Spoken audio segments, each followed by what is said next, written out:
Hi, this is Raising Health. You're welcome. My name is Priscilla. Are you having a baby soon? Have you had a baby recently? Or are you currently pregnant? We're going to talk about what to expect after you've had a vaginal delivery, or what we call a normal delivery.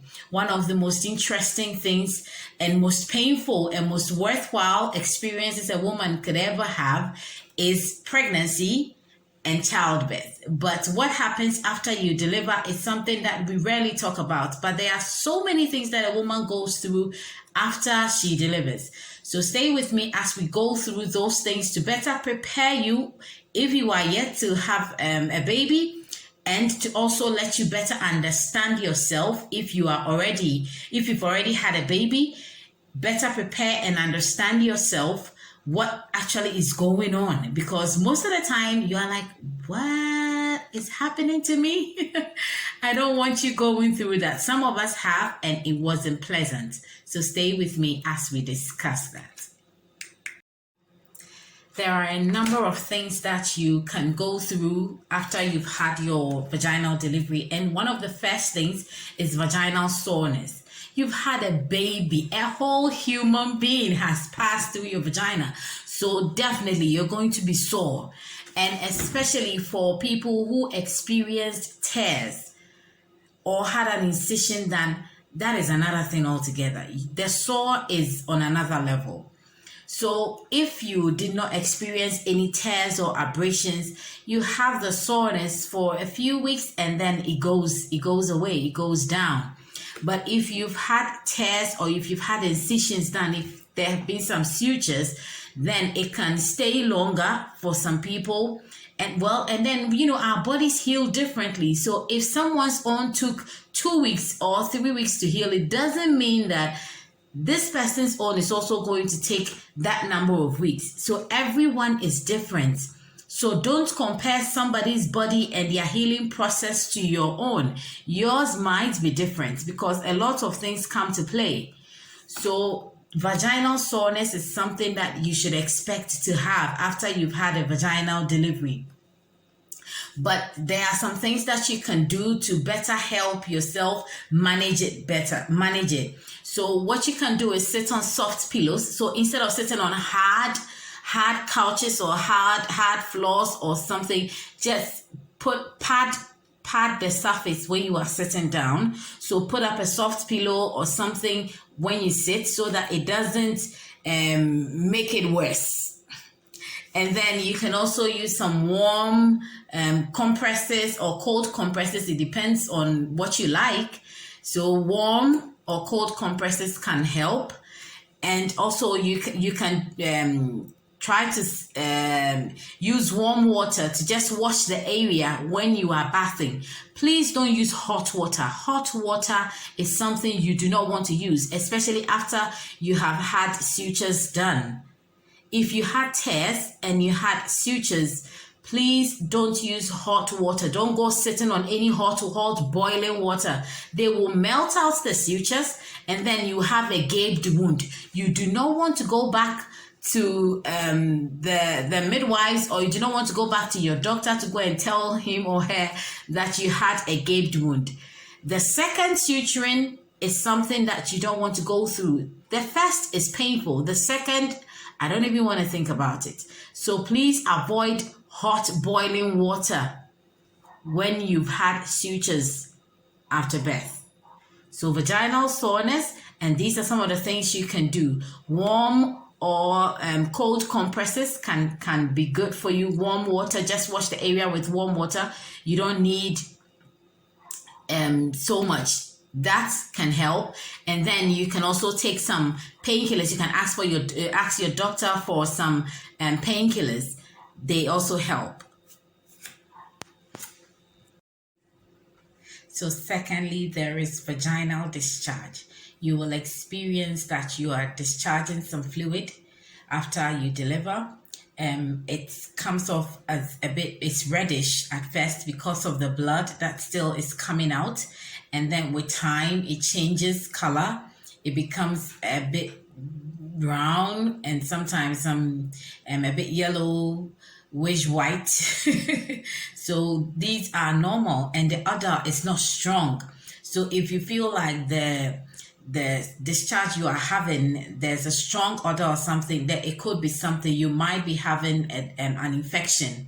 So that's it. You have some discharges for a while, and if you feel like you're soaking your pad every 30 minutes, your pad is so soaked or something, it could be that you are bleeding too much.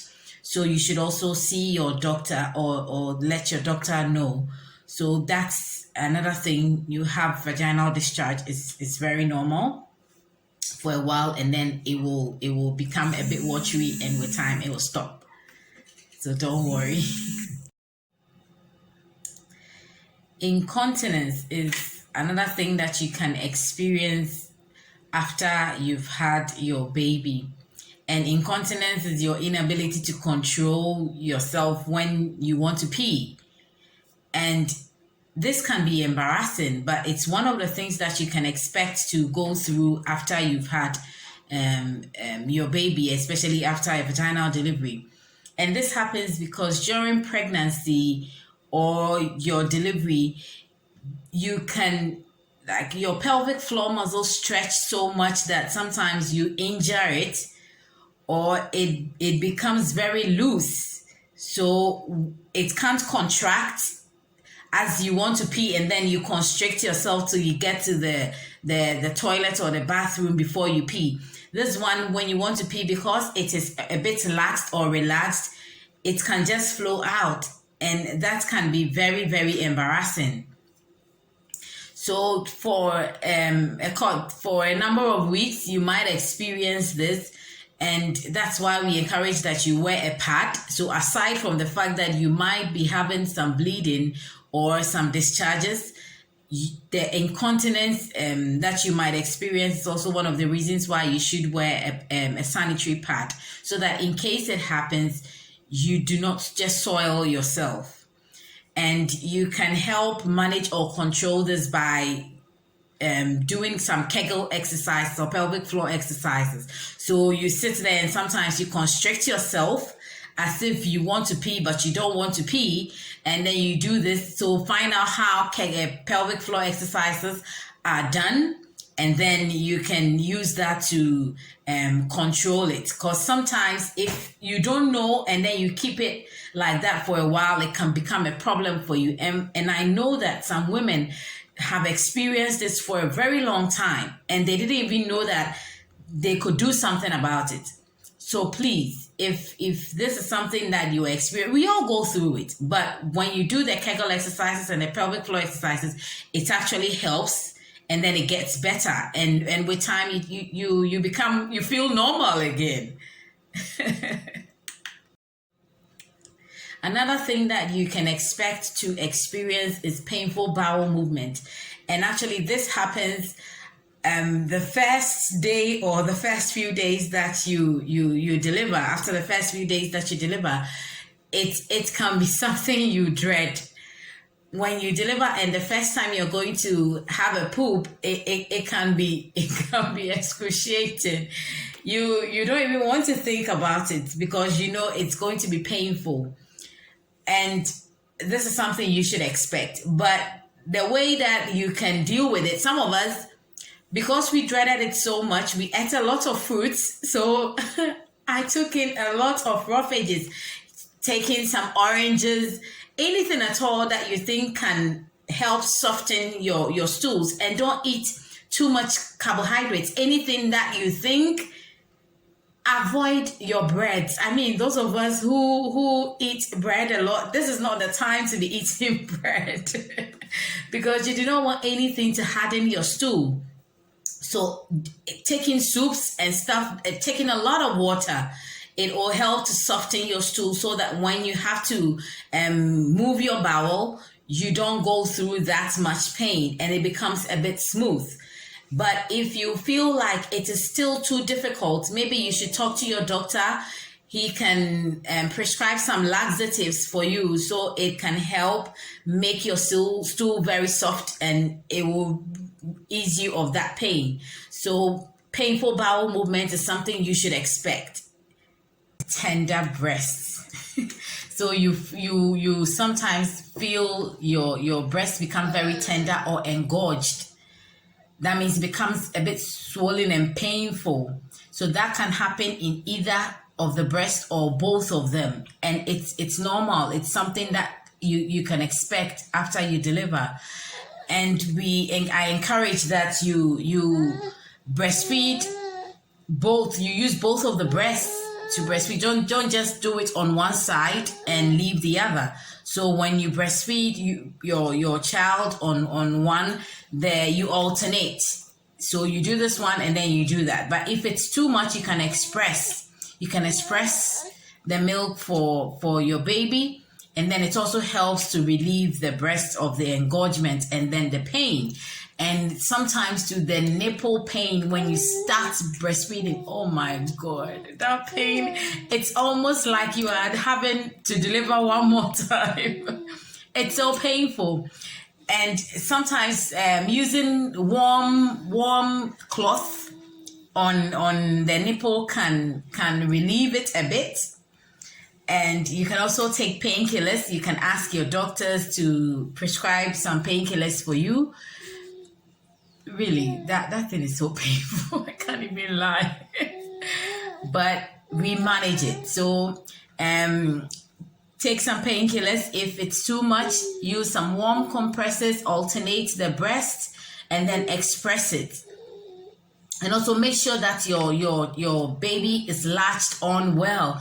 If you're having problems or if you are not sure if you are feeding properly, ask a midwife or ask an experienced mother to assist you. And last but not least, there's the hair loss and then the skin changes. You see, when you are pregnant, your hair becomes so lush and so full and shiny. Most women experience that. Your hair becomes so nice and you feel so good. But after you deliver, the payback comes. So you experience a bit of hair loss. And for some women too, you can experience some skin changes. For me, I become a bit fairer when I'm pregnant. So when I'm pregnant, I become so fair. But the moment that I deliver, then my skin becomes something else. It dries out and then there's the pigmentation and all that. It takes a long time for me to recover. And for some women, it's like that. So if you experience those things, it's normal. You will get back to your normal place again. It takes a while, but you will get back. So don't be alarmed when you feel those things happen. Just know that it's part of the process. So these are the things that you can expect when you have a delivery. You see, my son is just playing behind me. Just don't mind him. We are not doing a perfect video. I'm a mom, so it takes a bit of everything for me to do this, and I want to do it because I need to put the information out there so that you can expect and be prepared and have the good information that you need to live your best life. So enjoy yourself, be healthy, and be good. Now, don't forget to subscribe to my channel if you haven't yet. I entreat that you do. Leave a comment. Tell me your own experiences after your delivery. I'd love to read them. And then whatever that you need to ask, if you have something that you want to ask, you can ask. Thank you so much for watching. My name is Priscilla, and this has been Raising Health.